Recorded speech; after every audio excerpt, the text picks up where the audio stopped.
From Kansas State University, this is Agriculture Today. Eric Atkinson here. And ahead today from the 2021 K-State Risk and Profit Conference, Dan O'Brien will share some of the discussions he's been having with producers there about the latest developments in the grain markets and the according marketing strategies that those producers might want to adopt for wheat still in storage and row crops as harvest time nears. Also from that conference, a featured speaker, an analyst with the Kernmantle Group, Matt Roberts. He remarks on his long-run positive outlook for the agricultural economy and how ethanol production fits into that equation. Later on, to cover Kansas agricultural weather, we'll welcome back in K-State's Mary Knapp. All that and more straight ahead on this Agriculture Today.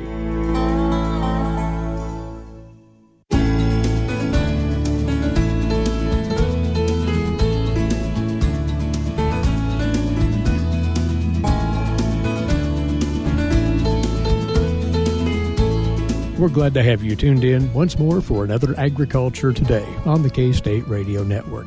As we've been talking up for some time now, Kansas State University this week is hosting its annual Risk and Profit Conference. And among the standard features at each year's event, the look at the grain markets from the wide view and the outlook there, and of course presenting that, our regular guest, Dan O'Brien, grain market economist with K-State Research and Extension, along with us now at Risk and Profit. Well, Dan, what in particular did you highlight yesterday? I think overall it's startling and striking in a way to look at how both the U.S. and world stocks-to-use supply-demand numbers have tightened up. And not just in one market while others are growing, but they've all tightened up together, which puts us in almost a 2012 type of a situation. 2012 we had major drought issues, of course, but a combination of problems in our country as well as problems overseas have all led to a situation where when the USDA on their August 12th report, which we've talked about in the past, when they came through and projected wheat ending stocks at 627 million bushels, about 30.5% stocks to use. Corn projected for this coming year at 14.75 billion, which was not 15.1, which the market was expecting, and in particular about a 5 bushel drop in corn yields. Those were, quote, shocks to the market. And for soybeans, it's interesting, it's supply-demand balance sheet for soybeans. The ending stocks numbers didn't change, but we dropped the production number by, I believe, 60, 70 million bushels. And while that's been happening in the U.S., we have the ongoing problems with all crops, Canadian, as spring wheat, canola, barley, all those in tough shape, and with numbers declining, and maybe not. The decline's probably not stopping, as they go forward.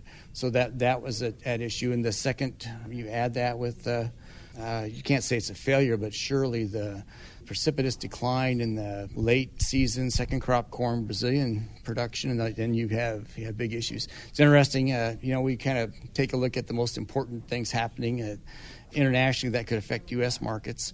Well, here you've got in the Black Sea region the kind of countries going in two different directions. Russian wheat prospects declining precipitously, I think, from about 31.5 down to 24 million metric tons in 1 month. And there was an announcement that came out that said that the Russian government was going to go back and refine how they actually measured yield. So they're concerned enough about that situation that they're going back and looking at the numbers to make sure they had it right. Of course, while that's been happening, Ukraine's been going great guns, both in wheat, its wheat production and otherwise. So all that in play. And this morning what we talked about was that, yes, we see these things happening in the U.S., but when you look at the world from a world less China view, we're at some historically tight situations, particularly in wheat. We have basically the tightest world stocks to use, if you isolate China out of that we've had since back about 86, 87. And if you add that to a U.S. dollar weighted price, we've got the tightest stocks since the mid-'80s, and then the highest prices on record. So it's kind of an amazing situation in the wheat market. And we've seen in the futures that we haven't here we are in August. We haven't seen the slide into harvest lows yet, that just because of all the things that are still unknown. I don't doubt that a lot of people at this conference are wondering if the USDA will adjust lower the corn number, possibly just lower the soybean number here in the U.S., and what that could do to prices. I guess by the time you look at the tightness of U.S. and foreign stocks, and to wonder what will happen when we come into the fall harvest time, it would seem like that people are pretty anxious to get hold of new crop supplies. Awfully anxious to do that. And if you do that, then you'd be moving towards, or there's at least a strong likelihood of a situation where you have higher prices at harvest, and basically an inverted market where you jump up because people are scrambling to get hold of whatever they can in terms of new crop harvested supplies, and you could see some of your better prices up front in a marketing year. And that's really contrary to any normal marketing year. But with the tightness of all these things that come together across these commodities, that's maybe what we're looking at. There is, Dan, so much for the producer out there to chew on. So when you look at this cumulatively, what perceptions do you think a producer ought to have in as far as their marketing approaches? There seems to be a very sturdy foundation under the markets right now. Will we see greater prices, stronger prices, or should one jump on these opportunities now? I'm of two minds. Yeah, again, was it Dwight D. Eisenhower that said, if I could just have a one-handed economist, it'd be great. Well, I've got on one hand and on the other. On the one hand, we have some uncertainty until we actually get these crops in the bin. That's for sure. But if we don't see any appreciable change in the USDA numbers for our major crops, it would look like we'd have prospects for at least decent to very good prices coming through as we head off into harvest, maybe some type of harvest low with forced sales, but pretty strong demand through that time frame. At that time, at the same time we're harvesting, Brazil, Argentina, and South America will be planting some of their early crops down there. So almost immediately as we take our crops off, we'll start watching South America to see what they're doing. And they're probably, in response to what they've got here, you'd anticipate they'd plant a lot of acres. So that's probably going to happen. But if they plant a lot of acres, if we respond in 2022 and plant a lot of acres, then if we have a good crop year in 2022, then we would be at risk to prices moving lower into fall harvest. And that's almost inconceivable right now. But the old adage, the best cure for high prices is high prices, because on the one hand, it brings increased production as people want to plant more, something they're making money at. And while on the other side, users are struggling to pay high prices for these inputs. That's ethanol, livestock feeders, exporters, you name it. So we will have all the forces in play that will tend to want to bring those prices back down. So I wouldn't just count on our 2022 crops just being assured of tremendous prices by the time we get to harvest, because you could sure see things move the other way. And for the grower out there sitting on new crop wheat yet, they need not get in a great hurry to move commodity right now, because that price scenario looks pretty steady for a time. It does. There's a hidden risk in these markets, and that's what could happen if financial and or geopolitical or together come in and affect the financial and commodity markets. And probably the first response on those things, it would be low to the lower side, I would think. So for as much as we in isolation count the rest of the world as steady, when we look at these things, it looks like good prices. Still, there's the risk that outside forces that are greater than what the corn market or soybean market would do, but these broader geopolitical factors that with any conflict in a part of the world could cause the commodity markets to at least be very volatile and probably short run fall for a while. So fall for a bit. If not, they might come right back. But I think along with the factors that have brought us volatility and decent prices, there are also this broader set of factors in the world that could lead to a lot of geopolitical uncertainty and could really affect the market. So I wouldn't fall asleep on marketing crops in Kansas and these other states in an orderly manner and to wait all the way till the end to get something out in the spring, because that's a lot of, quote, time value for something in the world to happen wrong. And if anything that we've learned in recent days, there's a lot that can happen wrong. And have to ask you, you've been interacting with folks at the Risk and Profit Conference. Any specific items of interest on producers or other agricultural interests' minds in that audience? I think the question will be, well, should I just sell at harvest? Should I just get it over with? And for those people, they also have in the back of their mind, what's my tax situation? Can I afford to sell this year or not? So I think those questions eventually become a storage issue. How long do I hold grain? What are the prospects for holding grain out into spring? Of course, we have planting problems next year. Then you've got the chance for tremendous volatility in high side prices. But if we don't, I think in this situation, I guess I would do an assessment of where you're at in terms of covering your costs. If you're able to do that, at least start some orderly process of marketing grain that in portions at a time that give you a profit. And that's not a bad strategy for dealing with the situation, rather than in a speculative storage move just to hold everything and see what happens, because there are things that could happen. Well, it's not every Risk and Profit conference that you can speak to producers with the upbeat tone that we see in these markets right now, Dan. So it's a nice breath of fresh air. Only an economist could look at prices like this and be worried about the things that could go wrong. But I guess that's what they pay us for. Appreciate it. Thanks, and we'll talk again next week. Thanks, Eric. Take care. And from the Risk and Profit Conference at K-State, Dan O'Brien, grain market economist, of course, with K-State Research and Extension, and presenting earlier this morning his annual Risk and Profit Grain Market Outlook. Additional material from this conference, as after the break, we'll hear from the keynote speaker who set the tone for this event yesterday. He had several enlightening things to say about the future direction of the grain market scene. That after you hear this is Agriculture Today.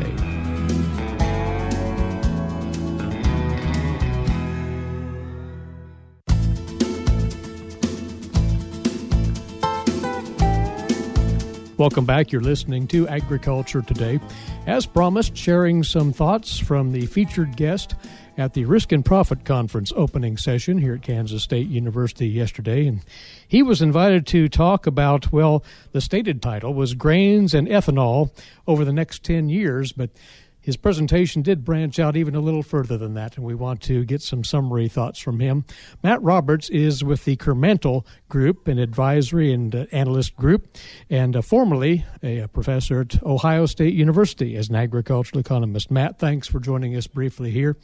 You talked about a number of things, but one of the things you used to set the stage for your presentation were comments about the general agricultural economy and the prosperity of the world and how the two dovetail together. You might talk of that in more detail. Of course, and thanks for the opportunity, Eric.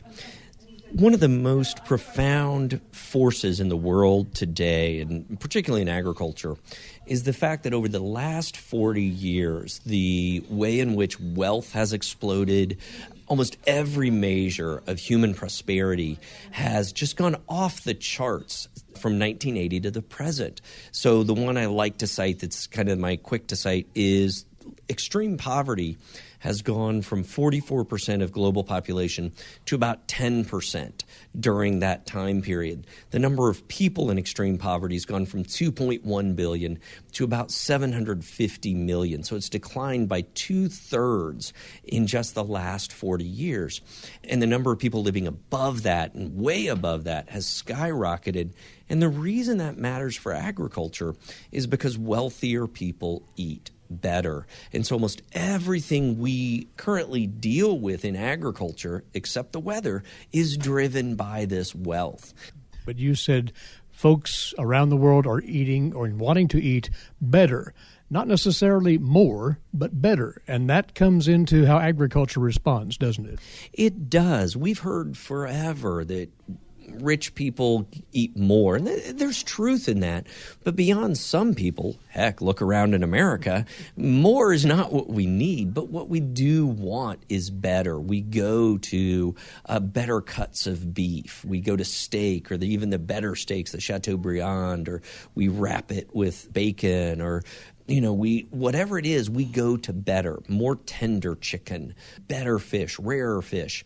And so that's the important piece for agriculture, because from a given hog, there is a limited amount of pork belly. There's a limited amount of steak in a cow. So we To look only at richer people eat more is to look only at about a third of the story. The interesting two-thirds is rich people eat better.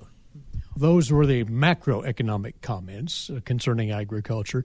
You refined your thoughts down to the grain markets, the ethanol trade, where that all fits in. It's understood grain prices are historically quite good right now.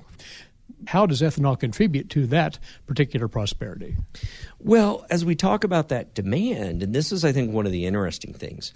So we talk about China a lot for that meat demand. So China's needed roughly an extra 60 million acres of soybeans planted from 2001 to 2020 to meet their demand.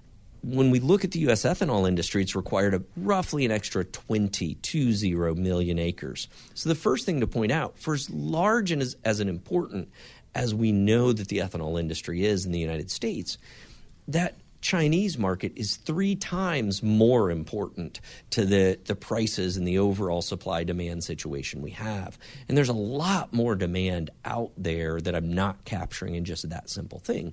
So ethanol matters. It matters tremendously, and we know this. But it's actually far from the number one player. So the number one player still deserves the lion's share of attention, and that is trade potential overall in terms of grains to such prominent and prospective countries as China. 100%. The trade piece, and that is a large extent why we do see the associations care so much about trade and really emphasize trade in a lot of their, what do we call it now, legislative education, right? Is because it is a much bigger driver of American agricultural prosperity, much bigger than even the domestic ethanol industry. But to rein it back into ethanol, and what challenges does the ethanol sector have looking forward? You cited a couple of potentials there that can't be ignored. Sure. I mean, I think the big threats are legislation. Will the RFS get reopened? And I think in the next 5 years it does. It'll go back through Congress, and Congress is going to have to stop and think, what do we want ethanol policy in this country to look like? And boy, howdy, that's going to be crazy. What I would like to see is a simple mandate that if a vehicle requires premium fuel, 91 or 93 octane fuel, it has to be E85 compatible. Why? Because E85 competes great against premium gasoline in every way, shape, and form. The other one is electrification. As we see more hybrids, as we see more battery vehicles, the overall demand for liquid fuels potentially declines. We haven't seen much of that yet because even as that efficiency's increased, we've offset that by getting larger vehicles and driving them more. So that's kind of cool. But I don't, and so I talk a lot about that. I'm not anti-electric vehicles at all. Just bought my son a plug-in hybrid. But it's horses for courses. Most of America does not have the infrastructure, whether charging, whether electric transmission, or whether all the other things like dense cities to make wide-scale electrification work.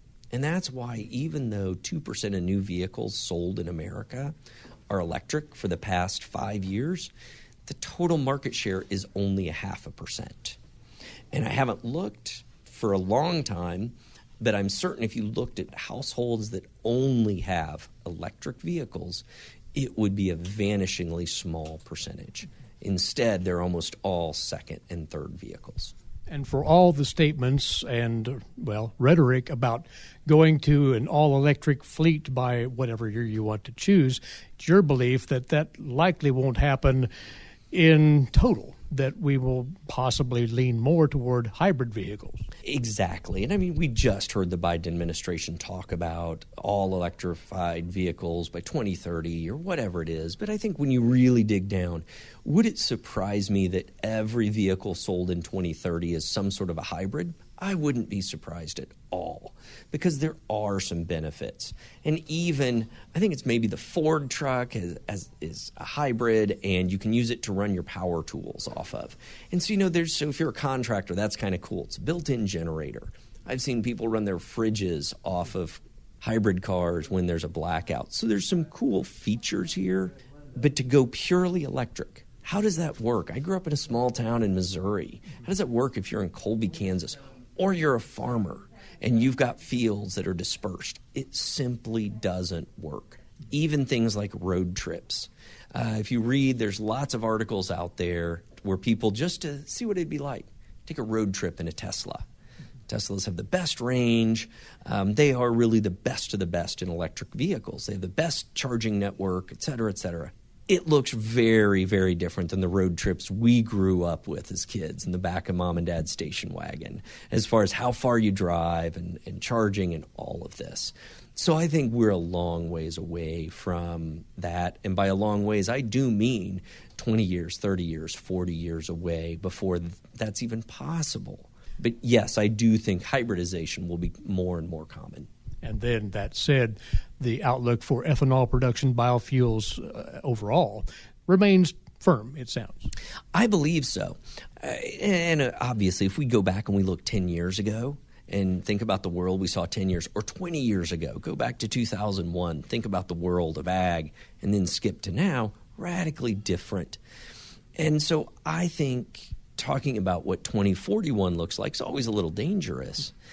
But I don't see where ethanol is under tremendous threat, except potentially politically. And to be totally honest, Eric, I'm bad enough at forecasting markets. Forecasting politicians really scares me. As it does most people. So wrapping up here in the main, the outlook for the grain markets and production agriculture more broadly, again, pretty solid right now? I'm a believer. I think the 21st century is going to be the century of agriculture. We are ultimately an industry that has thought about sustainability, however you define it, for much longer than any industry in the world in history. So we understand the concepts. We understand the fact that we have to evolve constantly, and that'll continue. We will be forced to evolve, but as we move forward, particularly as decarbonization kind of becomes more popular, we're the ultimate source of food and fuel and fiber that is at least greatly lower carbon intensity than any of the other alternatives. Great comments there. Also in your presentation at Risk and Profit, and we thank you for sparing time for both. And best to you on down the road. Thank you so much for having me, Eric. Anytime. Matt Roberts, who was the opening speaker at the Risk and Profit Conference this week, he is with the Kernmantle Group. He's an analyst who has logged a lot of time and expertise in the area of agricultural markets and their trends. And he's been our guest on this part of agriculture today, with more for you shortly on the K-State Radio Network.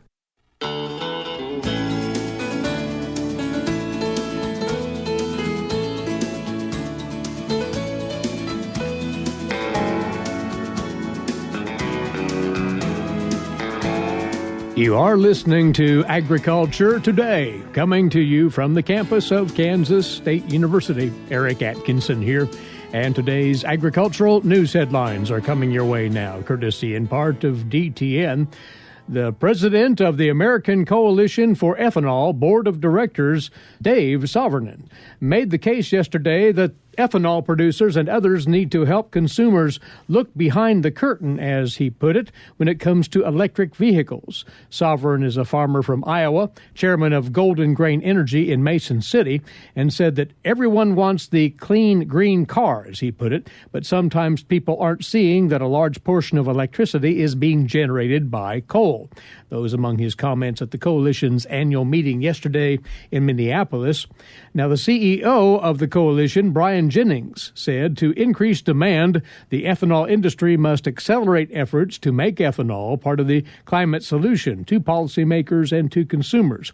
Pointing to the Biden administration's goal to have an economy at net zero emissions by 2050, Jennings said some in the industry are concerned about the long-term viability of the combustion engine and liquid fuels. But Jennings said the Ethanol Coalition is confident that ethanol is the best low-carbon alternative alternative to petroleum and can show meaningful reductions in greenhouse gases. And he went on to say that climate-smart practices on the farm, more efficiencies at ethanol plants, and capturing biogenic carbon dioxide from ethanol plants can all help improve the carbon intensity scores for ethanol, not only to reach those net zero emissions, but even show, in his words, negative greenhouse gas emissions. Meantime, Marathon Petroleum and Archer Daniels Midland are forming a venture that will own and operate ADM's new soybean processing complex in Spiritwood, North Dakota. Under the terms of the agreement, ADM will own 75% of the venture, Marathon the remaining 25%. When complete, the approximately $350 million complex will have the capacity to process 150,000 bushels of soybeans per day and produce about 600 million pounds of refined soybean oil annually, enough feedstock for approximately 75 million gallons of renewable diesel a year, according to the companies. The Spiritwood complex, which is expected to begin production for the 2023 harvest, will supply the soybean oil exclusively to Marathon's nearby renewable diesel facility in Atkinson, North Dakota. Final terms of that deal were not disclosed. The USDA's latest look at farm computer and technology use and trends shows a continued rise in several categories compared to 2 years ago. With a closer look at that, here's the USDA's Rod Bain. The latest trends in farm computer and technology usage reveal. Nationally, 82% of farms have access to the internet. That was an increase of 7% over 2 years ago. That according to Adam Peters of USDA's National Agricultural Statistics Service. As far as how farmers use their computers, laptops, and smartphones, we found 29% of farms using the internet to purchase agricultural inputs. And we saw that was an increase from 2019 of 5%. In addition, we found 21% of the farms use the internet to market their agricultural activities, which was an increase again of 2% over 2019. The Every Other Year survey also revealed that for 2021, half of internet-connected farms utilized a broadband connection, while 70% had internet access through a cellular data plan. And for the first time, the survey measured how farmers use precision agricultural practices in their operations. I'm Rod Bain reporting for the U.S. Department of Agriculture in Washington, D.C. And we mentioned this yesterday. According to NASS, 81% of Kansas farms had access to computers as of this year, compared to the national average of 67%. Also here in the state, 91% of farms have internet access. That's up 9% from the last time the data was collected, again, back in 2019. Coming your way now on Agriculture Today, this week's edition of the Kansas Wheat Scoop. And with that, as always, is Marcia Boswell. Marcia? Kansas Wheat and K-State Research and Extension have announced Wheat RX, a new program to disseminate to Kansas wheat farmers the latest research recommendations for producing high-yielding and high-quality wheat. Wheat RX is a series of extension publications and other educational outreach materials designed to address key management areas of hard winter wheat. These publications contain recent data based on novel research funded in part by wheat farmers through the Kansas Wheat Commission's 2-cent wheat assessment. According to Aaron Harries, Vice President of Research and Operations for Kansas Wheat, Kansas Wheat RX is a combination of suggested management practices for economical and sustainable production of high-quality and high-yielding wheat in Kansas. K-State Research and Extension Wheat and Forages Production Specialist Dr. Romulo Lolato is coordinating the Wheat RX program through K-State. Lolato has also been the lead researcher on several projects the past few years that have focused on intensive management practices for wheat. Results from this research will be part of the Wheat RX series. Lolato has also collected data from hundreds of commercial wheat fields directly from farmers across Kansas to evaluate the management practices common to top-tier wheat producers. Lolato said, "In the past 5 years, we have learned a lot about the yield potential of wheat in Kansas, as well as how to manage the crop to reach its economical optimum. In several projects, we also evaluated how management and variety selection impact the end-use properties of wheat. In this series of extension materials, we will compile results from the latest research, both on small plots and at the commercial field level, to educate our growers on how to maximize their profitability through management of yield and quality of their wheat crop. The first in the series of WheatRx publications, Wheat Variety Selection, can be found on the Kansas Wheat website at kswheat.com/wheatrx. More publications in the series will be released by K-State on an ongoing basis. Accompanying videos will also be produced for several of the topics. Harris said wheat varieties with preferred quality genetic potential, certified seed, advanced agronomics, and soil health are all components of a prescription to raise the highest quality winter wheat in the world. The global marketplace for wheat has become much more competitive in the last decade. Kansas farmers must continue their track record of innovation and technology adoption to lead the world as the wheat state. For Kansas Wheat, I'm Marcia Boswell. Many thanks, Marcia, and we hope you wheat growers will take full advantage of that fine resource. Mary Knapp on Kansas agricultural weather, next on Agriculture Today.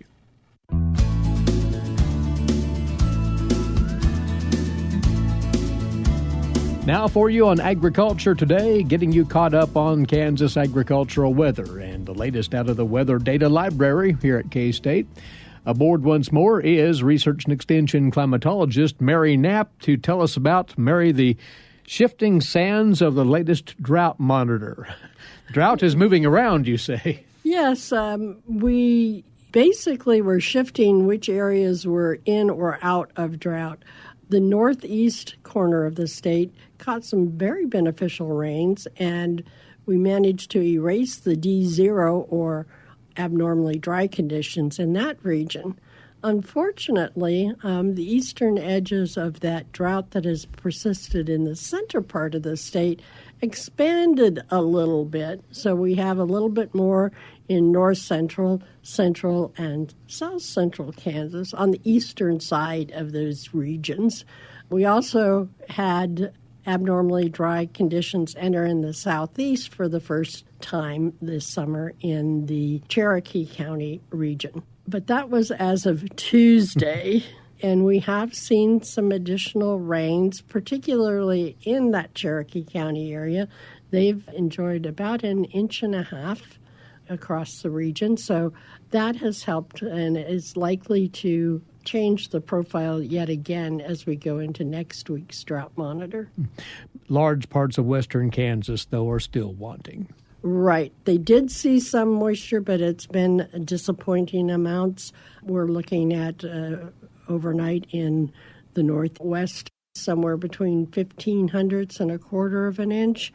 That's not going to go very far, particularly since the last week and into the first part of this week have been closer to seasonal temperatures, even on the warm side. Overall, the state was about 1 degree warmer than normal for the week ending on Tuesday, and that's not been a pattern we've seen for much of July and August. So, again, that's going to increase the demands. The other unfortunate part of this is that a lot of the heat has been in the nighttime lows. Mm-hmm. We've had elevated dew points across the state, and that has triggered some difficulties. In fact, we are under a heat advisory in parts of eastern Kansas this afternoon as we wait for the next front to come through.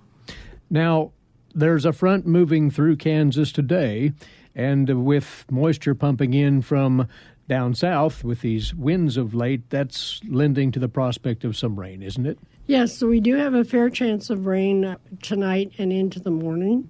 How widespread that will be, again, something that we'll watch. And in fact, when we look at the quantitative precip forecast for the week ending next Friday, it's indicating upwards of 1 inch, maybe as much as 2 inches in the eastern parts of the state. Unfortunately, there's a very sharp line between the haves and the have-nots in that outlook. Once you go west of about Salina, you're looking at 1/10 to 1/4 of an inch, and once you get out to the Colorado border area, you're looking at basically a tenth or less in those regions, with some not expecting to get anything at all. So again, it's not going to make a huge difference. We've been watching the tropics to see what might come with that, because again, you talked about that moisture from the south. The remnants of a tropical system can bring quite a bit of rain to the Central Plains. Unfortunately, most of these have been tracking east of the Mississippi, and so that has created flooding problems in the Carolinas into the Ohio River Valley, but we're on the dry side of that and not seeing much benefit from that. In the eastern Pacific, that moisture is headed west rather than north, and so we're not seeing much benefit from that. Then are there possibilities for rainfall for the latter 2 weeks of this month? At this point, there are some chances, and when you get to the 2-week outlook, the 8 to 14-day outlook, it favors near normal temperatures and a slight chance for wetter than normal conditions, particularly in the eastern half of the state. And you tell us that the September outlook is now out there for consideration, but it leaves a little bit to be desired as far as definite expectations. Right. The September outlook is very non-committal. It'd probably be the best way of saying it. It's equally likely to be hotter or cooler than normal, and equally likely to be wetter or drier than normal, which really doesn't give us a whole lot of guidance as to what to expect.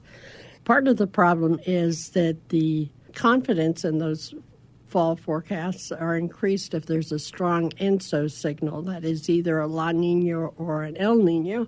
At this time, we're anticipating a La Nina developing into our fall, but it hasn't crossed that threshold yet. So the amount of guidance we can gain from that is less.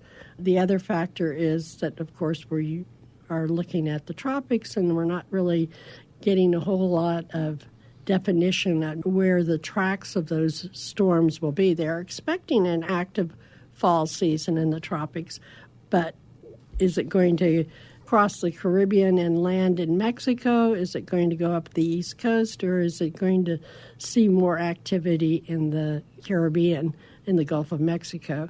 One thing that is of interest is the Madden-Julian oscillation in the Pacific has moved into a more favorable position for triggering systems out of the northwest, and those may bring us repeated chances like we're expecting for this weekend. So looking a little further ahead into the fall, is a chance for drier than normal, you say? Well, we are expecting drier than normal conditions for the September, October, November period, which is our fall season. But keep in mind that is a 3-month average. So we could have a dry September and a wet November, and it'd still be drier than normal. Right. So the timing of that is not certain. Our soil surfaces are dry down to about the 8-inch level, and so we really need to get some moisture in that soil profile to have a more favorable planting window for our winter wheat.